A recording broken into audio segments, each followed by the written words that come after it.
What's going on, y'all? Nightmare Comics 1. And what you just heard was the intro to quite possibly well, it's not the official intro track because I can't find it. I'm gonna be real, I just took the MP3 file from YouTube. But, like, what you just heard was the intro to probably the best debut of a cartoon based on a comic book ever. Like, yes, yeah, I said it, yeah. I mean, like, Spectacular Spider-Man had a great debut. Of course, Batman the Animated Series, the Man-Bat shit, incredible. But that right there, that two-parter that I saw last night was incredible. Like, if you follow me on Twitter, Nightmare Baller 1, I'll have a link in the description or annotation or whatever. If you follow me on Twitter, you know I've been hyping this show since I saw the little preview trailer like months and months ago. I was like, man, this show is gonna be incredible. People were getting on the animation and stuff like that, which I totally understand. It's not the greatest animation in the world, but it's good enough. You know, I was like, we finally get an Avengers cartoon with actual Avengers we want to see. You know, because the one back in it was like late 90s. You know, Ant-Man leading a team of a bunch of, you know, like third-rate Marvel heroes. I mean, who cares? But and it wasn't that good. It was written very, very poorly, and it was just a bad show. But this show though, man, it was everything I wanted and more. You know, every character was made to look important, which is one thing I even had a problem with on Justice League Unlimited. Like, you know what I mean? I know it was so many, even on the first season of Justice League, you know what I mean? I had a problem with that, you know. But man, like this show, man, incredible. Like, let me just get started. Yeah, let me just break down what I thought of every character. I've been watching the micro episodes also, and I suggest that everyone do that before you actually watch this two-parter, because a lot of the stuff is kind of implied. Like, you know, like, oh, you've watched the micro episode, so you know this stuff. You know what I mean? But man, like the voice of Tony Stark, that's what a lot of people been talking about. They say he's trying too hard to sound like Robert Downey Jr. I totally agree. The reason why I don't have a problem with it though is because he's actually a pretty good voice actor. Like, you know what I mean? He captures emotions well. When he got angry, you know what I mean, he actually sounded angry. You know what I mean? And I just thought he did a really good job. I just think he needs to talk instead of trying to be Robert Downey Jr. You know what I mean? But he did a good job, you know. That's just something that I guess that he figures Iron Man is popular, and they probably told him to do something like that. You know what I mean? So he did a great job though. Thor was incredible, exactly what you expect. You know, is this one scene where I'm just talking about the voice actors right now. This is one scene in the episode where he you know, does a little lightning attack. And, you know, for Midgard, like, you know, that's exactly how you would expect Thor to sound. You know, it was perfect. The Hulk, I'll get to that in a second. That's the Hulk is probably gonna be my favorite character on this whole shit. Like, honestly, I get to that in a second. It's this moment when they're in this diner. It's incredible. You know, the Wasp and Ant-Man, both great voice actors. They did a very good job. Exactly how I would expect Ant-Man to sound. Yeah, I mean, it was good shit. Definitely. Anybody else I'm missing? Nick Fury. Exactly how you think Nick Fury would be. Pretty much all the voice actors were on point, but the leader, I can't wait till we get into like his stories and shit, cause the leader was incredible. Like, who? Like, it sounds so familiar though. Who is that? I've heard that voice before. I just can't think of where. But he was great. He was really great. But I'm not gonna give away too much of the story. But at the beginning of the episode, the cube, the vault, the big house, and it's another one, but like all four of these prisons have simultaneous breakouts, and 74 villains of the deadliest kind on the entire earth are just, you know, set free. You know what I mean? Shield tries to, another little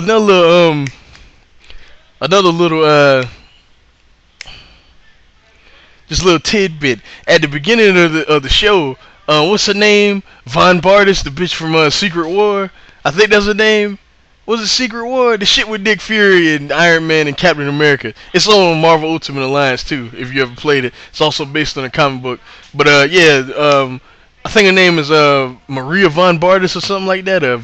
But yeah, the bitch is from Latveria. You know, Doom's little right hand lady. She actually makes a cameo in the fucking show. Is awesome. And then it's like this one part where I know I'm gonna be all over the place, but I'm just that excited about the show, and I'm mad I gotta wait the entire week. But this is one part like you know, Tony Stark, like, you know, he breaks up all her little shit. They you know, he hauls up, he rounds up the prisoners and stuff. He's like, tell your boss if he has a problem, you know, he can take it up with me or something like that. And then Pepper calls him, and then he's like, and then he was like, guess what, Pepper? I got someone mad. I give you a hint. His name rhymes with Zoom or some shit like that. It was just, you know, it's just little character shit like that. You know what I mean? It's like Tony Stark just came to life. You know what I mean? I love this show. It's written so well. Just everything about it, man. This is part of the beginning. Also, Thor is standing on top of this building, and one of the portals open up, you know, from Asgard to Midgard. Midgard also being Earth, and Balder comes walking out. If you read Thor, you know who Balder is. Pretty much like a brother to Thor. You know what I mean? Like, you know who Balder is. I ain't gotta explain. If you watching this video, you know who Balder is. But he tells Thor, like, you know, the Odin sleep has begun. You know, your father wants you to come back to Asgard. You know, and you know, Thor, I say thee nay. It sounded just like no, what he say? He said nay. He said Midgard needs me. And then what happened? It was like a car accident. And then, you know, he said something about it, I can't remember. And then, you know, Jane Foster was down there. It was a nice little character moment where they actually sat down and they drunk like lemonade together. You know, and they were just talking, and he was explaining to her about the Odin sleep. And, you know, she was telling him, so apparently they're going to delve into his relationship with Jane, obviously. But man, like, yo, my favorite shit was the Hulk, man. It's like, okay, if you watch the micro episodes, the show starts with the Hulk. He's locked up inside the cube. The cube is where they keep all like the gamma radiated villains like around. Like the leader's there, Absorbing Man is there, the Abomination is there, and you know Doc Samson was, you know, operating on him. He was like, you know, I will find a cure and all this stuff. And, you know, Bruce was trying to tell him that he was, you know, Shield is lying to you, son. You know, you're not finding a cure for me. They want to use these guys as weapons. You know what I mean? So as the cube has this breakout or whatever, you know, it's this giant explosion, you know, gamma radiation, you know, it's all in the air. Doc Samson gets infected with it. You pretty much know the story. If you, it's not the same, but, you know, Doc Samson, if you read Hulk, you know who that is. And, you know, he's like, you know, you need to help me. The Hulk is your only way out of this. So, you know, he helps Bruce free. And, you know, Absorbing Man comes in the room. Bruce turns into the Hulk. You know, he helps him escape. And then he takes him to this diner, you know. The Hulk takes Doc Samson to this diner, and you know, all the people run there scared or whatever. He puts Doc Samson on the counter, and he tells like the waitress that's there, you know, take care of him. And then like on the news, this newscast is playing where you know, Thor is fighting one of the villains that escaped from I'm not gonna spoil who it is because it's some cool shit, but it's some really cool shit. I should, because this is a review of the show, but I don't even want to spoil who it is because it is mad awesome.